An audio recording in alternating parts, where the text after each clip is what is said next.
everyone, I hope that everyone is well. If you don't already know it, my name is Bali Tapo and I'm a housekeeper. Jokes. My name is Esiba Shabalala and I am your APC mate. This is officially my very first video where now we go into depth with the actual context of the series and what this is in essence all about. So before we even get started, I want to introduce this little practice that I do every morning, that I've been doing every morning.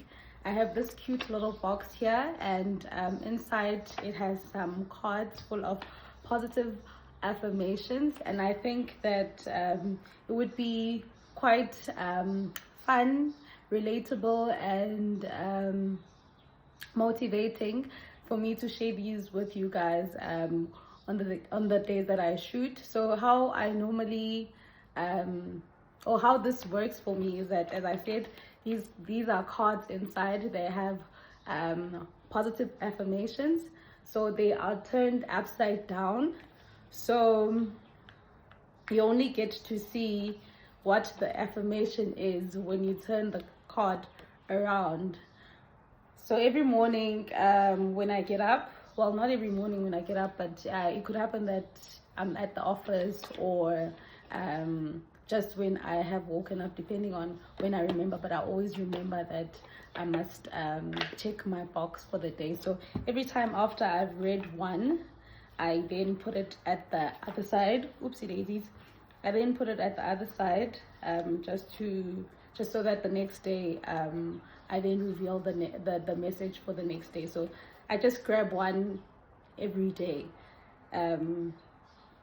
So what I'm going to do is I'm going to share with you guys whatever the card for the day said for that particular day, and hopefully you can then take it and apply it into your life, and hopefully it can then, you know, give that much needed motivation, especially during this APC journey. And I mean, your APC date is quickly approaching. I mean, now we are almost at the end of September, so just a few months left before you go and pass the APC, okay? Because that's exactly what's going to be happening. And as I said, I did my course with the UJ APT course. So the reason why I'm speaking like this now, saying that you're going to pass the APC, is because that's what Prof Ben always says, or always used to say, and it used to, I guess it got instilled in my system as well. Every time I heard that, and every time when I was sitting down preparing, in my mind I'm saying I'm preparing to go pass for the APC.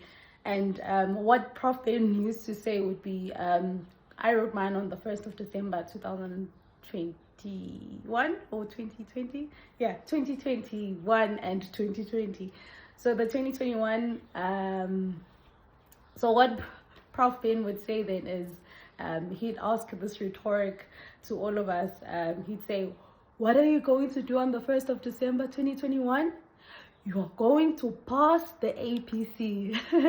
So that's what I want you guys to, tell yourself as well. What are you going to do on the 6th of December 2023? You are going to go past the APC. So with that said, and I hope you're always going to be saying that to yourself, and up until it rings in your mind that is in essence what is going to happen. You are going to go and pass the APC. Nothing else. You are going to go past the APC.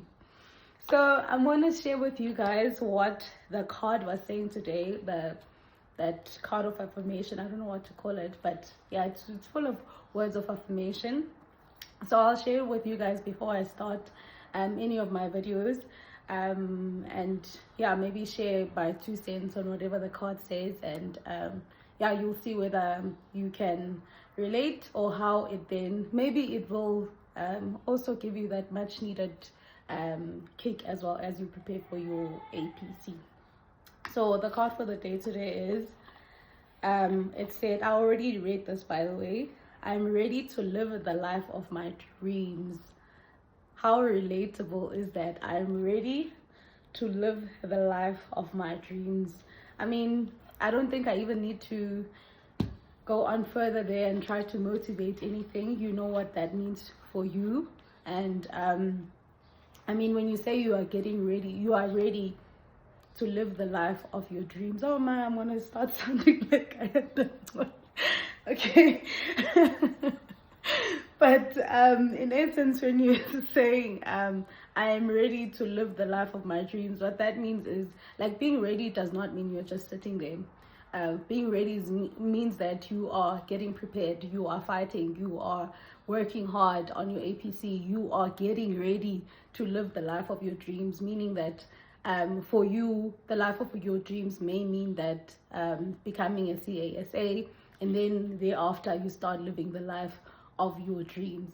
So take that. I hope I didn't blabble. I hope I didn't sound like a certain lady whose name I've already mentioned. But yeah, just tell yourself that and be ready, meaning that fight, work hard, and reach for that dream. Okay. Yeah, okay, I'm gonna blab now. But with that said, I think we can get into the actual content of the day. All right, so in this video I'll be covering pitfalls that I fell into in my first attempt of APC, and even in my second attempt of APC, and how best then I countered those pitfalls in my second attempt. And it would be mostly aspects that I think people, not just myself, fall into with the nature of APC and everything. You may find yourself that you've already fallen into these pitfalls and you haven't necessarily identified it as a pitfall, or you are still in the processes of self-reflection, and you perhaps haven't necessarily pinned it down to that particular point and say, okay, this is where maybe I'm also going wrong. So I hope that with this video you will then be able to also identify yourself, or identify areas where you say that perhaps you've already fallen into, or they might later catch up with you. But at this stage of the year, and I don't know if I've already apologized for starting this so late, but if not, I'll apologize again. I've been wanting to, but as I said on the very first video, life happened. So yeah, I think, yeah, I'll just get into it. And I'll be stating at which point of the APC journey was I falling into that, whether it be during the 5-day period, whether it was on the day, whether it was yeah, any in between, whether I was doing research and what or not. Apologies, I didn't know that talking to myself in essence actually makes my mouth quite dry. So yeah, I'll be drinking a lot of water. Oh, and I'll be referring a lot to my notes because I went through a lot of effort, or yeah, a lot of effort preparing for these sessions and stuff. So I will be referring to my notebook. It's written Sibahle with an I, please. So I'll be referring to my notebook a lot, and I'll be drinking a lot of water. Okay, so the first pitfall, or during the pre-release period, you'll find that the number one pitfall that a lot of people fall into, that you might even fall into yourself, is time overlaps. What do I mean by that? When you spend way too much time on something, that you end up running into the time slot of the other thing that you were supposed to do with that second time slot. So it's the same concept that will happen when you are writing exams, writing assessments, or whatnot, that you may find that you spend way too much time on A, that A ends up chowing the time of B. So of course, as you know, the impact of that would then be that you run out of time, because you're using time that you do not have. And if you run out of time, the impact is that the quality of work then that you will give on the remaining tasks would then suffer, because now you are realizing that I spend way too much time on A, and now you just have to cover and try and pull strings or whatever. Just try to put something there, and you find that then it's no longer of good quality, in the sense that it would have been had you spent just enough time on task A, for an example, like task A and B as example in the scenario. So what results in those time overlaps most of the time with the pre-release period, during the 5-day period, you'll find that when it's either a subject matter or topic that you are not too familiar with, you will then fall into the trap of over researching. Maybe it's not necessary that you should have over research. You should have just got either going to those sites that give brief summaries of that particular subject matter, especially of the technical matter. Let's say you're not so clued up on, I don't know, borrowing costs, for argument's sake. You'll find that you then go into depth researching, or going straight into your FRS and delving deep there, or spending too much time on research, on industry research. A lot of people can spend a lot of time on industry research, which sometimes it does impact, not even sometimes, it would then impact the other focus areas that you should be focusing on. So you'll find that you go astray, instead of maybe just getting a overall view or perspective of what that particular subject matter is and moving on to whatever else you need to move on to. And the other reason why you might fall into that trap is, I think a lot of us have the tendency to feel that there must be a catch. You know that feeling where you think that there must be a catch of some sort, and you end up going into deep researching that catch that you think you have either figured out or you're trying to figure out, meaning then that it will then affect the amount of time that you'll spend on that particular subject matter, or in that particular area. Or even when you are doing your multidisciplines or thinking your what if analysis, you go into deep trying to cover those aspects, and trying to figure out all the, even like going astray with it is then what will result in mostly time overlaps, because you should do it sufficiently, just don't overdo it and don't do it unnecessarily, of which is what then happens. I'll try to, perhaps as we go along, maybe in the other videos, cover what do I mean by sufficiently. And I think perhaps now you should be clued up as far as, or you should have more or less an idea of what I'm talking about when I say just do it sufficiently, and sometimes there is no trick, it is what it is. And I think as you go on with the APC, for me it took my second attempt for me to identify those kind of things, that no, this is not a trap, it's not a trick, it is what it is, so I mustn't go too astray. So the more you practice, the more you look at other past papers, of which can be just the papers that you have been doing throughout the course of the year on the APT or APC program, then you would realize that you would more or less get an idea of how then do they ask questions. Then you know more or less how to best prepare, and you then realize that sometimes, most of the time, it is what it is. Like, you don't need to overthink it, overdo it, and it's not always that deep. Okay, you'll then be able to identify those where it's like, hey, here it could be that deep, but it doesn't mean that it should take you the whole day. That's what I'm trying to get to. What also results in time overlaps could be distractions, such as phone calls, taking longer breaks than intended, or just life happening, because life just happens. And if life just happens, and of course it may mean that the time the time that you had planned to spend on certain things, you are now no longer able to spend that time.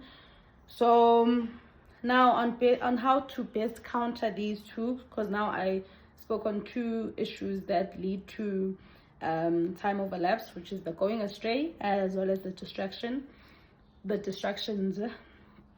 So how best to counter those? Stick to the plan, especially when it comes to number one, going astray and going into deep. Stick to the plan. Have a detailed plan. I guess that's the moral of that story. Have a detailed plan. Plan your time to the T, as far as till the hour. Like, I will try and I think I will share my timetable as far as how I had arranged my time, and I'll be sharing on how I then try to stick to that time slot. So I would plan my days I think it ended up having 3 slots for the day. So it would be from 8 to 12, then I take a break, I resume again at 1 to 4:30. I'd want to arrange it more or less the same way I would a normal working day. Then from 4:30, then from 1 to 4:30, and then I'll have some gym time, and then after gym I'll resume the evening session, which might end because during that time of gym, maybe I'll take an hour. I'll take like more or less 30 minutes getting ready and getting to gym. And then there'll be time in between. I come back and have supper and what's not. So that would be the longer break. Then maybe I'd resume. I think I would then resume at 8, if I'm not mistaken, 8 or 7. And then my day would normally end at like 11. To some people, that might seem extreme. To some, it may be normal, because I know other people say when they planned for the APC, their day just ended at 4:30. Couldn't be me. Never. Like, never. The anxieties, like the everything, like I just felt like there was a lot to do.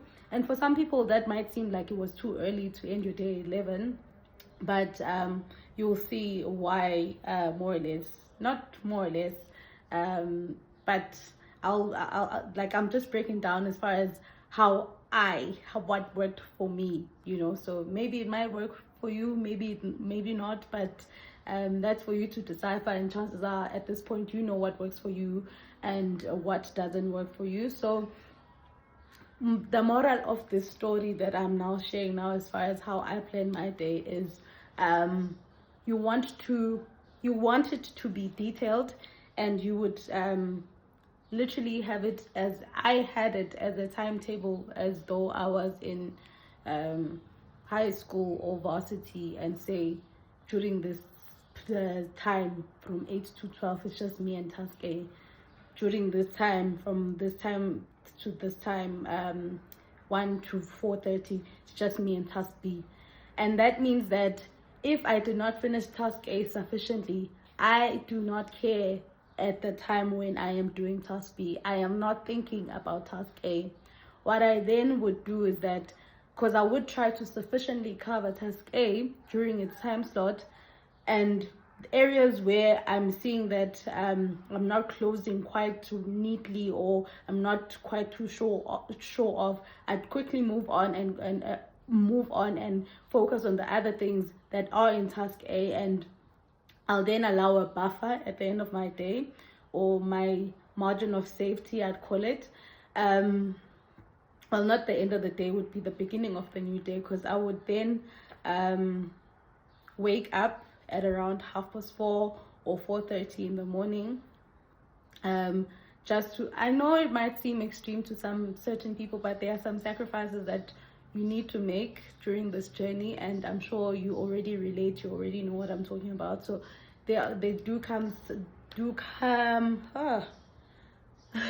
they do come times, I know I'm not saying that properly, but such times come whereby you say what is more important to you. Is it sleep? Is it your APC?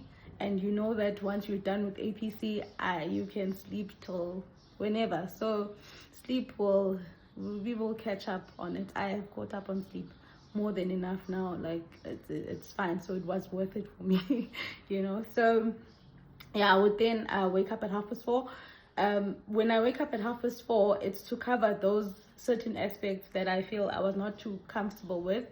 But I am not affecting the time of any other task. It's now just that time is allocated as a buffer, or is now allocated just as a margin of safety to cover areas that I had not covered. So if there's areas in task A that I wasn't sure of, if there's areas in task B that I wasn't sure of, or just some gaps here and there, and that corner, it must just be those certain gaps. It mustn't be like the whole of task B is not done, or the whole of task B because I then took task A and did it also in task B's time. It means that at that time I must be doing task B. No, that's not how I would do it. It wouldn't work for me.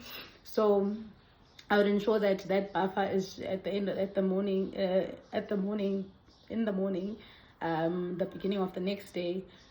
Will cater for that, because my day will then officially start for the new task of the day. Will then start at around 8 o'clock. As I said, start like it would be like a normal working day. So yeah, plan your time according to you, what works for you. But moral of the story, stick to your plan, stick to your time allocated, because you do not have time. And when you do your plan overall. Don't plan for the day. When you get to your task, your pre-release, of which is I'm going to cover properly in the next video as far as the pre-release period. But when you get the task, the pre-release information, I would advise, and I hope that most of you guys have been doing this, that you plan for the whole thing, for the whole shebang, for the whole 5 days. You say from Monday till Friday, from this time to this time on Monday, I know it's just this. From Monday to on Tuesday, it's just this. On this, maybe from 8 to 12, and so forth and so forth. But plan it holistically, so that you will also realize that you do not have time to be wasting. You do not have time to be overlapping on other tasks. Because if you're just planning for the day, then you are only thinking in your mind, I'll do it tomorrow. I'll have time tomorrow to cover the certain aspect. But when it's all there till the last day, you realize that if I mess up, I wanted to say the other word, but if you mess up on this particular time slot, then you realize that I do not have time. Then that also makes your system work quicker, that you realize that I really need to be covering the essentials in essence. Also, what the counter then for the distractions, what I wrote here was avoid distractions, as far as the ones that you can avoid, which may entail phone calls or TV or any other things that are your distractions. I mean, at this stage, I would hope, and I hope that you know that you must prioritize this. This is what you must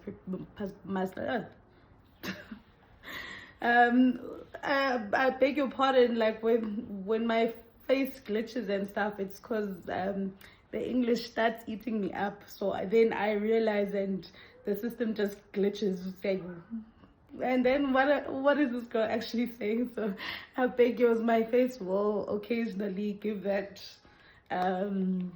yeah, but it's just a glitch in the system when the English is not Englishing. So yeah, the moral of the story, moral of now this part of the story of the distractions, is that just limit distractions, all those that are within your control, because you can't necessarily, some that are not within your control, your force majeure, those ones, I mean, it's life, and hopefully they don't happen a lot, and we can't escape when those happen. But as far as the ones that we have control over, can you like just be that person to be that guy to say no, I'm busy studying, or be that guy to say no, I'm not going there because I have to be studying. And it's just for that period of time. After that, your life can go back to normal. Also, so that was during the 5-day period. Another number 2, is that number 2? Damn, I haven't covered a lot of things. I'll just try to speak faster now.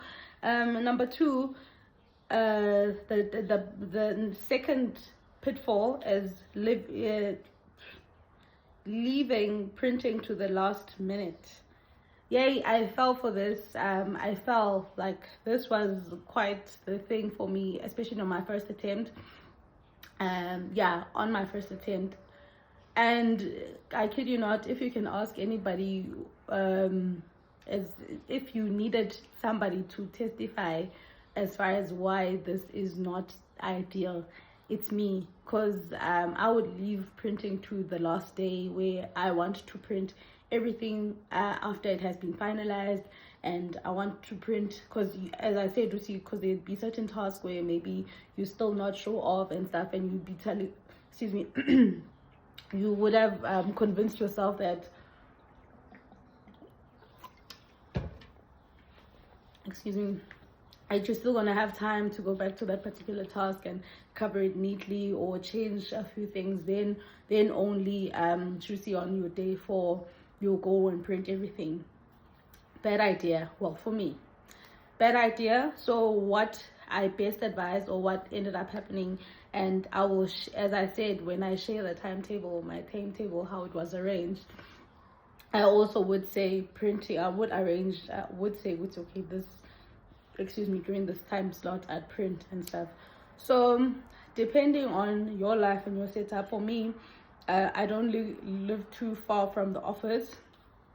So, and it was more or less on the way, but not really on the way, but just prioritized it. So it felt like it's on the way. So it's on the way to gym for me. So I would just after coming back from gym, I would go to the office, print, then come to my place every day for the 5 days. So since day 1 for me would have industry research and probably task A, if I'm not mistaken, was industry research, or just industry research only. I'm just still gonna check my timetables and see what was there. But that's at the end of the day 1. So actually day 1, I would have had my group meetings and stuff like that. So probably no, I wouldn't print day 1, but I think I started my printing on day 2, because now I'm thinking that the industry research probably started after having the group meeting. But I'll still speak on that on the second video, I believe, where I then just deal with the 5-day period, or the pre-release period. So I think from day 2, every day after day 2, during my gym time, I print whatever task I was doing during that day. If there's any changes, or during that time slot of mine, that buffer or margin of safety time, the 4:30 time, that's the where I need to maybe to close off on certain things and stuff, I would be here. I would write, I'll make corrections on a printed sheet that I had printed on the day for that particular task, and I'd make changes with my pens, with my highlighters, or what's or not. Or alternatively, I'd still type it out and I'll print it as part of that day's printing work, or that day's work, and then I'll just make changes when I come back, or during that buffer slot the following day. So it wouldn't affect, the fact that there are open areas shouldn't affect you printing, or that's what I then implemented on my second attempt, and I think it really helped me because I'll just make the necessary changes and put those changes on the file. So the fact that I wasn't done with a certain task or it wasn't so closed off did not impact or affect the fact that I should have printed the task A.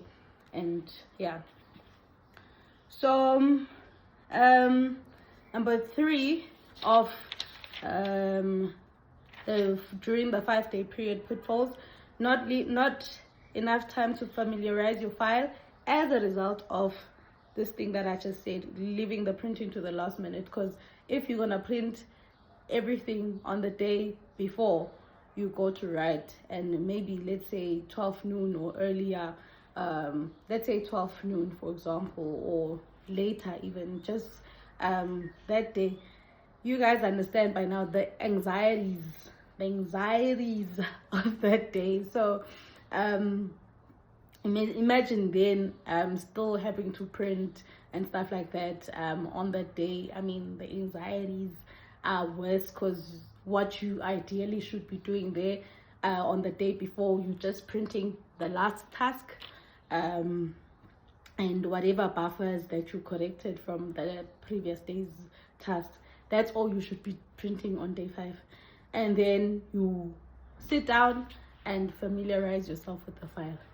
That's what worked for me, and that's what I think should make sense universally.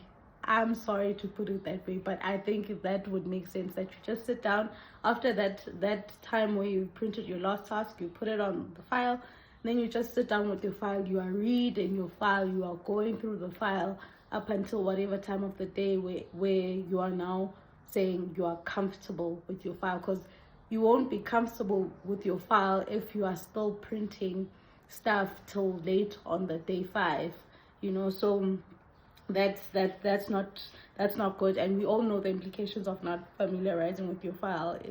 It means that when you now go write, you are still also paging, not sure, looking, thinking, but I saw something like this. You're not necessarily certain whether it's really there. It's more of, Kambe, I think I did see this, or like there was that PwC report that they had done on borrowing cost. I think I saw it, and you'll find that you printed the whole stack of that PwC report, for example, where maybe they'd be dealing with borrowing costs.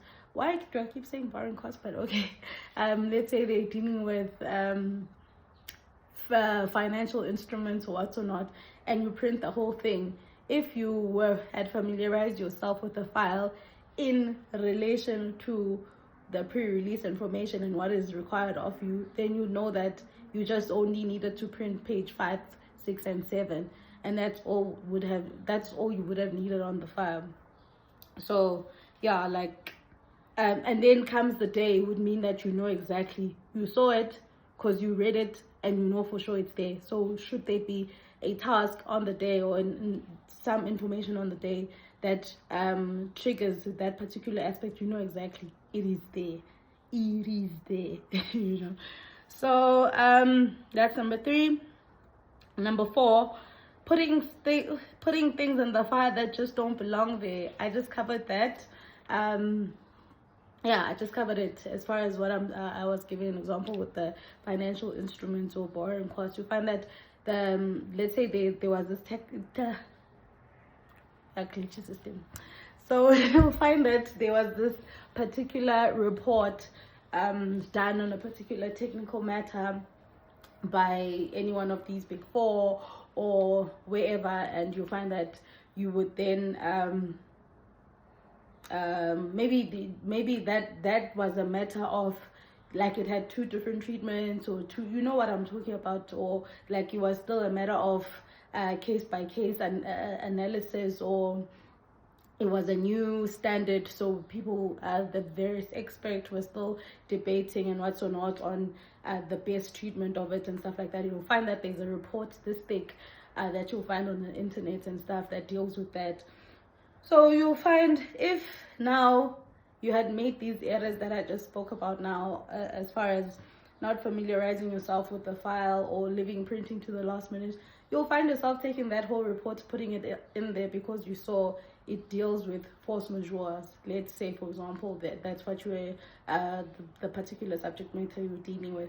You'll put the whole thing in instead of knowing that, no, but this time around, not even this time around, you'll find that the case that you are dealing with, the case study that you're dealing with, only needed page 2 and 3 and 4, and you would be able to identify that had you familiarized yourself with the file, had you printed earlier, had you planned your time better the whole time, the whole 5 days, and structured your day according to your lifestyle, according to what works for you, what has always worked for you. So you don't want to put things in the file that just do not belong there. So the counter of the 3 things that I just said now is the opposite. Okay, so yeah, do not print at the last minute. Literally the opposite. Not enough time to familiarize with your file. Familiarize with your file. Putting things in the file that just don't belong there. Don't put things in the file that don't belong there. Like, okay. Yeah, and then on the day, the following errors or pitfalls: not sticking to the planned time again. So what results in you not sticking to the planned time? Similar to the reason why you do not stick to the planned time on the pre-release period, but this time there could be 2 possible reasons. I think 2 or 3. So number 1 could be you give too much detail because you want to cover depth. You wanna have coverage and depth. I'll have a video where I try to best explain what it means for me, or what it means for me, coverage versus depth. And so you'll find that you think that depth means more detail, or not even more detail. You'll think that it means that you must give the lengthier the better. Nah, that's not it, fam. Okay, I'll just try and cover it on one of the videos of what it meant for me. Not sticking to the time because you get excited. It's something that it's a topic or a subject matter that the group knew. Yay, when it comes to this, she's the one, or maybe it's something that excites you. It's 4IR stuff and you're into 4IR. So you wanna tell them what's yazin, like, nah, I know this and stuff. So I'll find that then you want to go in too deep. You'll get carried away in essence, and then of course you then not have enough time. How do you counter that? Same thing I said the first time around. Stick to the plan. Stick to the plan, and I mean, which we will cover as well, as far as what planning on the day, or what you should be doing on the day. But as you're preparing your expectation tables and as you're preparing your time that you'll be spending, stick to that plan, stick to the time allocation, stick to that. There's nothing best I can say there except for stick to the plan, because on your expectation table you will then be stating what specific aspect you should be covering for the particular subject matters. So that will then guide you to say, do not get too excited, do not get carried away, do not over explain, do not get carried away in the sense that you end up losing track of time or losing time. So you must always, and you guys, I think at this point, at this time of the year, you know that when you are writing there, your watch is your best friend. You must be checking that you are still within time. And I know that at some point, but I then abandoned that ship.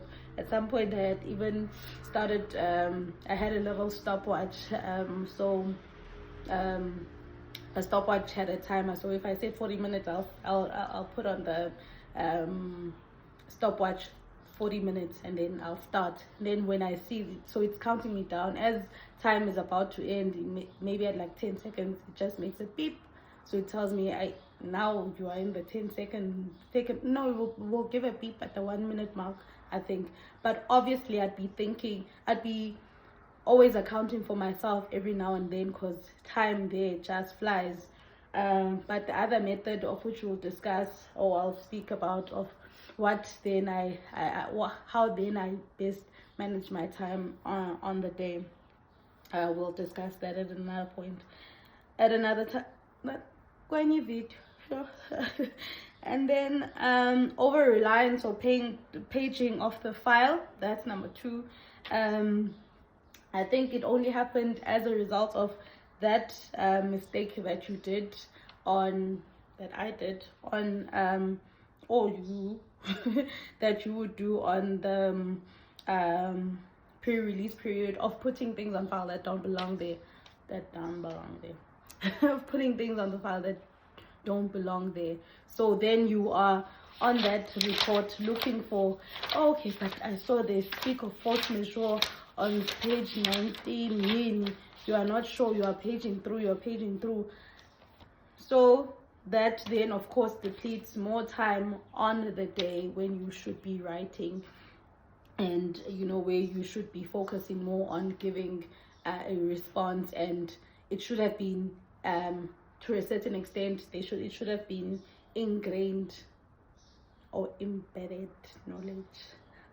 I don't know, but at that point in time when you are writing, because you familiarize your file, even knowledge that was not previously embedded, because you've done the research during the pre-release period, at this particular point in time it's in your system, and you just need to be like, yeah, it's in page 4.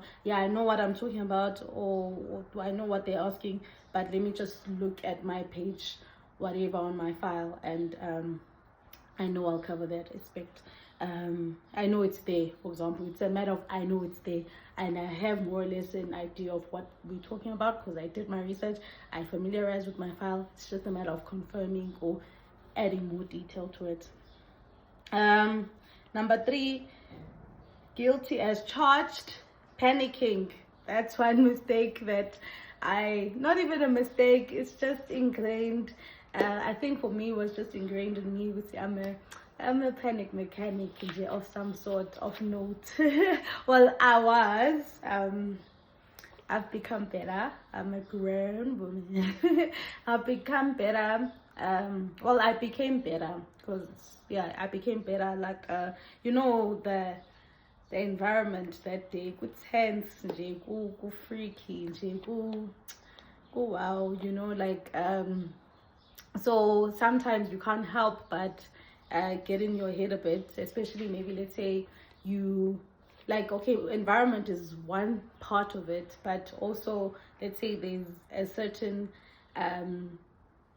topic, a subject matter, a certain aspect that you're really not so sure of, and it comes out, or they really throw in a turntable there.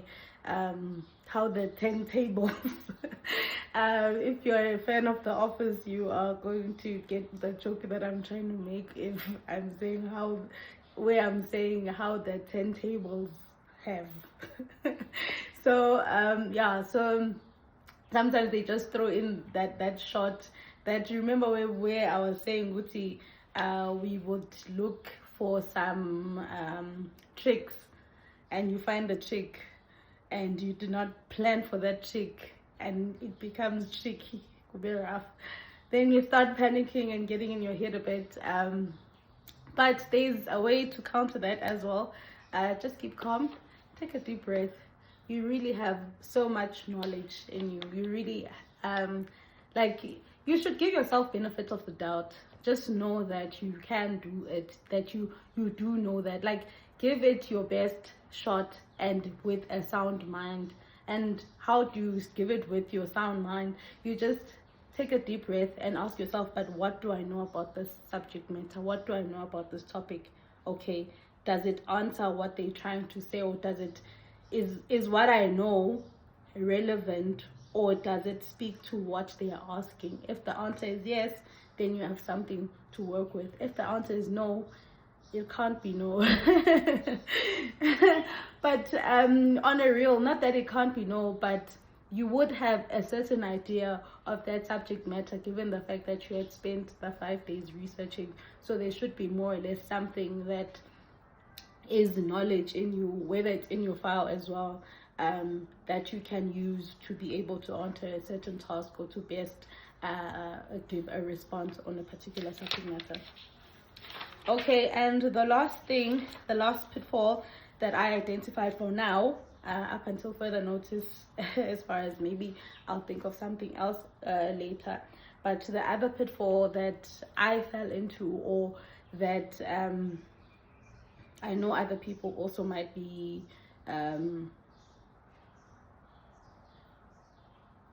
suffering from it.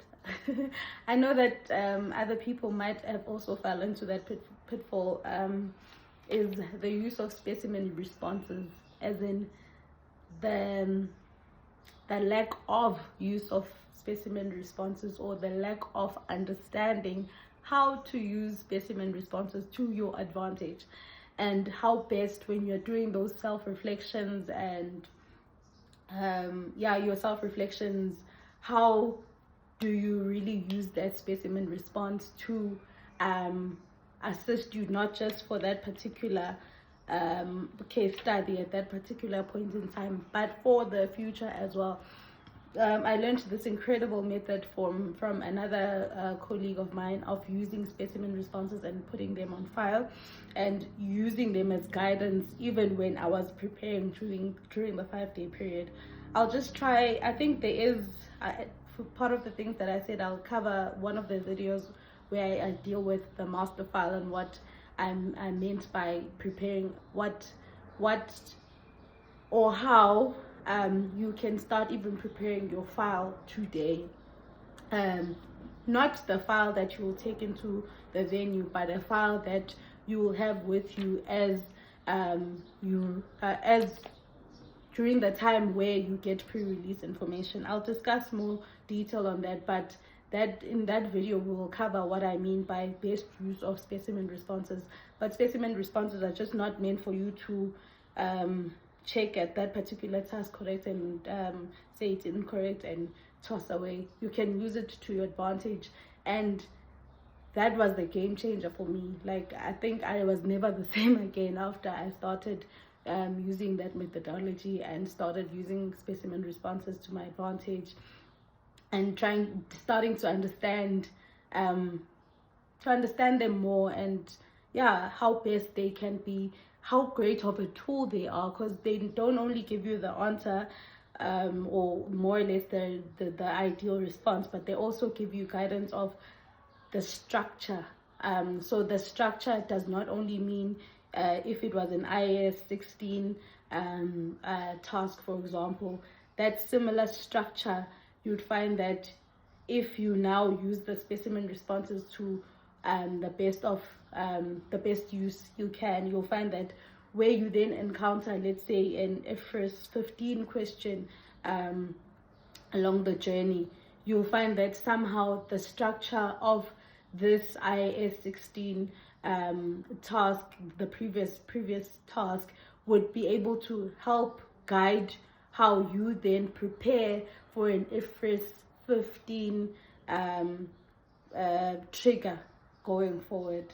So I'll just it's very interesting, that part. It excites me, and I'll deal with it as we go along.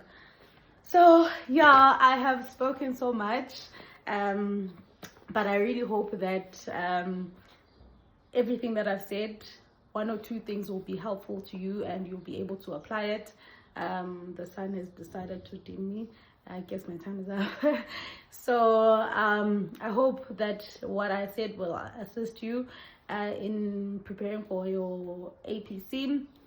And I really wish you all the best of luck during this period, and I wish that you will know what is important to you. Prioritize this APC, tell yourself that this is the last year that you are going to write the APC. That's the one thing that kept on ringing through my mind, especially because I was part of that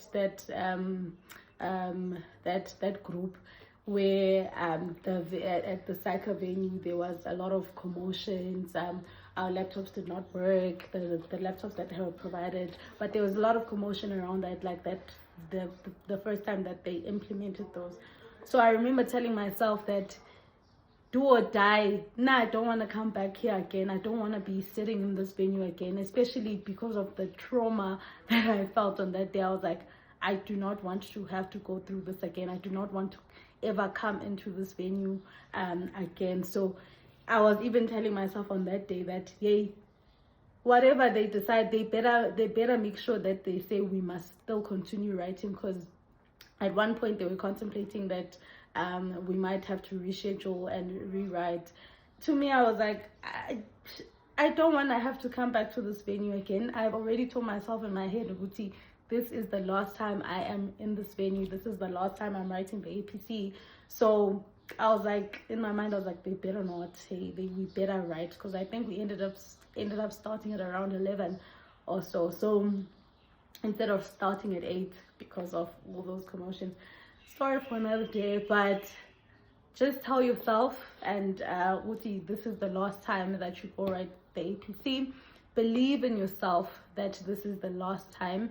I don't know what attempt number you're on, whether you just started or whether this is your first attempt, but just believe in yourself. Go in there knowing that you are here for a reason, and you do not get this far. It's not just a cliche to say, but for real, think about it. You really did not come this far just to get this far. You are just that close. You are literally 6 December close to actually passing the APC. I think it's 6 December this year, so you are literally 6 December close to passing the APC and getting those 4 letters next to your name. So yeah, because you are going to pass the APC on the 6th of December 2023. What are you going to do? Going to pass.